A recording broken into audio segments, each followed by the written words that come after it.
Let's go for it!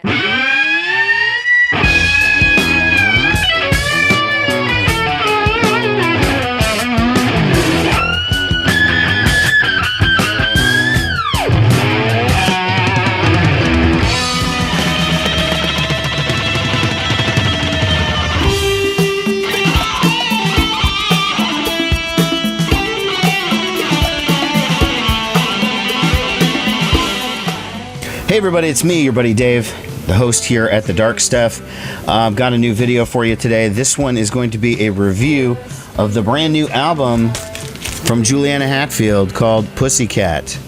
This album is exceptionally good, and I decided to give this entire video, or this album, its own exclusive video, because I normally don't do just straight up reviews. I've done a couple of them in the past, but I felt like this really warranted it. It's really great when an artist that you've liked for a really long time puts out something new and you can legitimately say you like it, okay? I mean, there are some artists that I've been listening to for a long time that if they put something out, I'll go pick it up, you know, just so I can say I gave it a spin, I have it in my collection, I feel like I owe it to that artist. I mean, I don't really technically owe them anything, but I feel like artists I've liked for a long time, I owe at least the benefit of the doubt on something new. And it's really great when an artist really delivers, like somebody who's been doing it for a really long time. 1992 was the year that she left her band, the Blake Babies. And to me, I had thought Juliana Hatfield was a brand new artist to me, but what I realized was that unfortunately, I had been in the same room as the Blake Babies, but I didn't pay any attention to the show, and I completely missed it. One of those times, I guess back then, I just thought I was like too cool for the opening band or something, and I realized that they had opened for Firehose on a show that I had seen, and I have no recollection of it. If I saw even a note, I don't remember it. I just remember I was in the building with the Blake Babies. So for all practical purposes, Hey Babe was my introduction. I'll just go burn through some of the CDs that I pulled out of my collection. There you go. There's the I See You CD single. Forever Baby, that's another one. Probably her most commercially successful album ever, not probably, definitely, is this album, Become What You Are, when she did the Juliana Hatfield 3. She had the song My Sister, was a big college radio hit.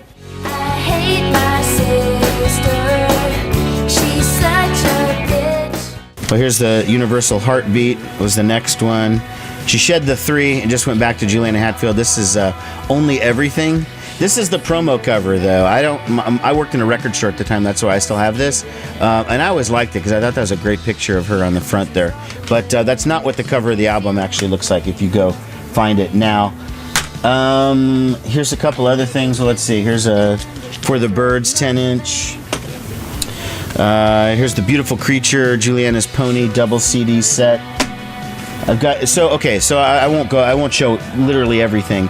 I started hearing her talk about this album that she was putting out, this Pussycat record, and the story on the album is that it's basically written in a flurry of activity shortly after the election, November 16, when Donald Trump was elected President of the United States. Now, for those of you who are instantly going to turn off because now you're like, oh, you're just going to bash Donald Trump and fuck you and don't get all political, I'm sorry. Short finger man, can't get her off. Short finger man, best give it. I mean, the subject of the album is the subject of the album, and what she was feeling was what she was feeling, and I happen to share a lot of those feelings. I happen to think that November 8th, 2016 was a really horrible day. I was just in almost like a fucking walking coma for 2 days afterwards, did nothing, didn't even leave my house. I just was like in a crazy zone, just staring at the TV in disbelief.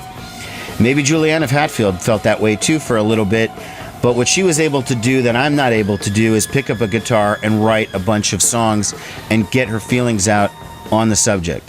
How can you care if you have no empathy? How can you judge if you have no authority? How can you tell the truth without honesty? And how can you apologize if you're not sorry? So I decided to do the pre-order, and I ordered the Pussycat bundle. Okay, and what you get on the Pussycat bundle is you get one autographed copy of the album, and there's her signature right there. Okay, and you get. Now I thought you got your choice, like one was going to be a black vinyl and then one was going to be a colored. I got two of this same sort of peach color. There's a couple of different colors. I think there's an orange and that peach and maybe something, maybe just black vinyl.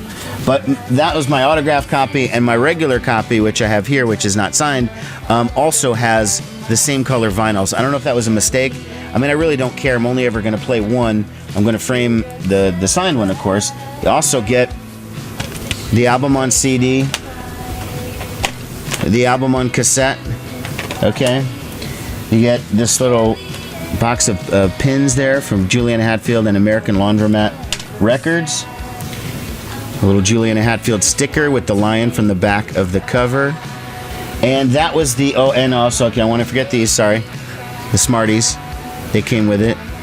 I'm probably going to not keep those intact, because if I do put them away in some box somewhere and say, oh, these were the Juliana Hatfield Smarties. But they're just Smarties. They're not anything special. So, now, as I mentioned earlier, the songs were sort of a visceral reaction to the election of Donald Trump last November.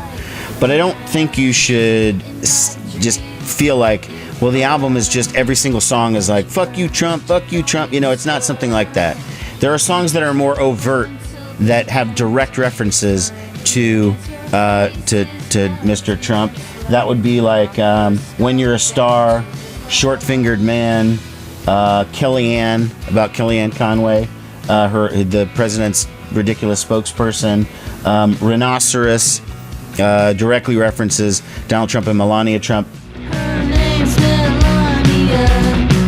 She's from Slovenia. An illegal immigrant. He paid to sneak her in. You know, it's not just specifically Trump all the time. I mean, a lot of it is what he kind of represents, the sort of person that he is, this sort of very rich, very entitled, you know, the CEO class of people who feel like they deserve to make 400 or 500 times the amount of money as the average worker in the company or something like that. They feel like, yeah, that's the way it should be. And on the other hand, I need lower taxes too, because fuck, I can't handle hiring people if I have to pay taxes. I mean, you know, that whole line of bullshit. Juliana produced the album herself and plays every instrument on it except for the drums. It does have a great, real immediate feel. You know, Juliana's a very talented musician. She plays guitar as a solo artist. She played bass in the Blake Babies. She also played bass in the Lemonheads. But she has a certain directness, you know, that she doesn't like cloud her shit in metaphor. It's not like, oh, the butterfly in the song secretly represents the whatever. No. Okay, it's not like that. Forced you down hard to your knees to pray to a God you thought you'd never meet. You know, she's just gonna cut through the bullshit and be really direct. But she does it with a sweetness, okay? She does have this almost angelic voice. Which, by the way, when I put on this one, and I put on Hey Babe to listen to right before I did the video, I would say that you could definitely, there's a little bit of age in Juliana's voice now. She still sounds sweet and angelic, but it sounds, you can definitely tell it's 25 years later. Also, there was a lot of 90s production going on and processing in the way you do vocals back then that's a little bit different than the way things are done now, and maybe that's part of it. I don't know. My favorite songs on the record are definitely Impossible Song. Maybe we could try harder. Maybe it would be smarter to recognize our shared humanity. It's one of the more optimistic songs on the album, basically trying to say, you know, kind of, can we all get along, and it's in the you know, for the point of this couple of minutes that we're listening to this song, can we all just be kind of on the same team? Can we all just you know, not just be such assholes to everyone else? Some of the other songs, there's a sort of a look inward of saying, like, man, I'm not happy with what these feelings are doing to me, and the way I'm I'm expressing myself. I'm disappointed with this. I don't like this. And it's just this really massive range of emotions that I can definitely relate to. After Impossible Song, I really like When You're a Star. I think that chorus is just, oh man, it's so fucking good.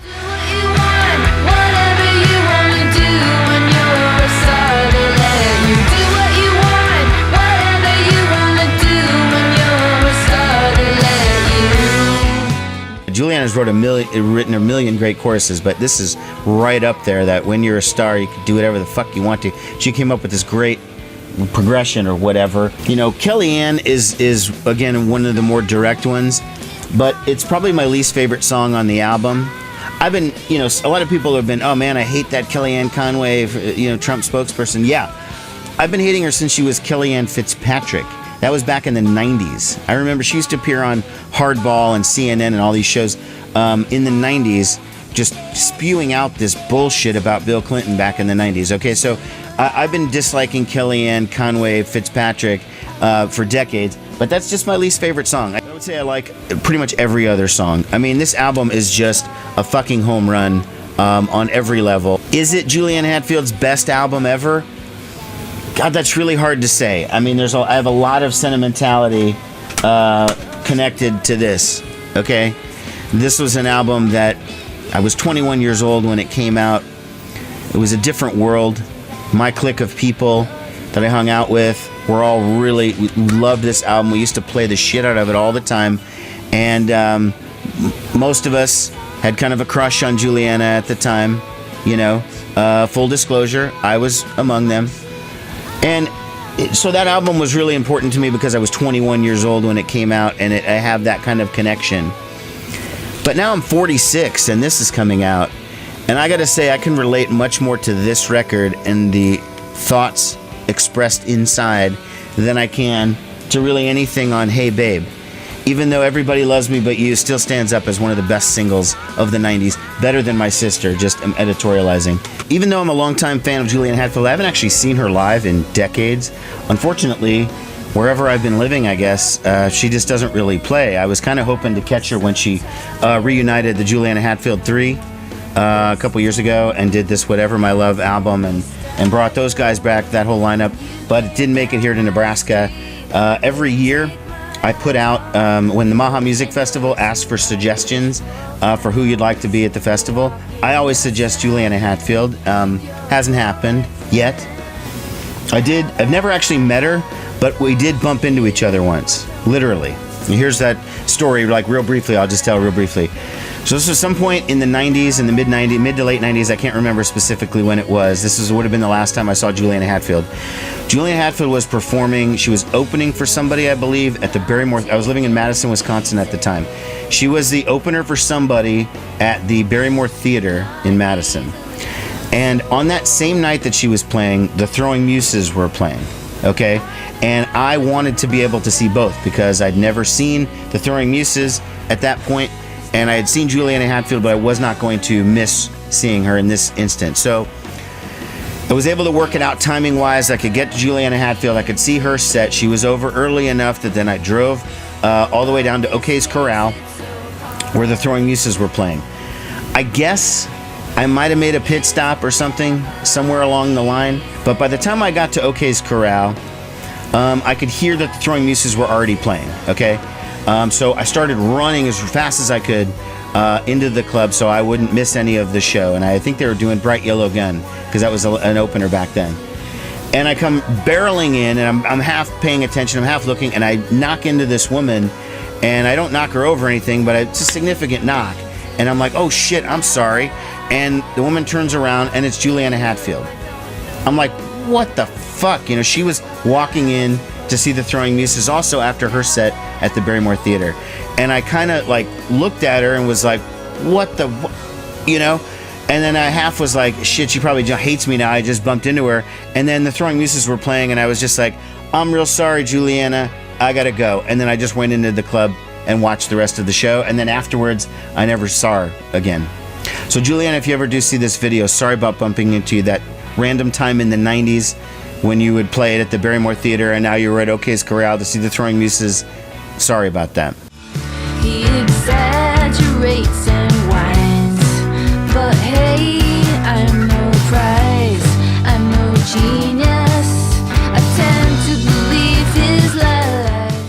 never really been a bad Juliana Hatfield album to me.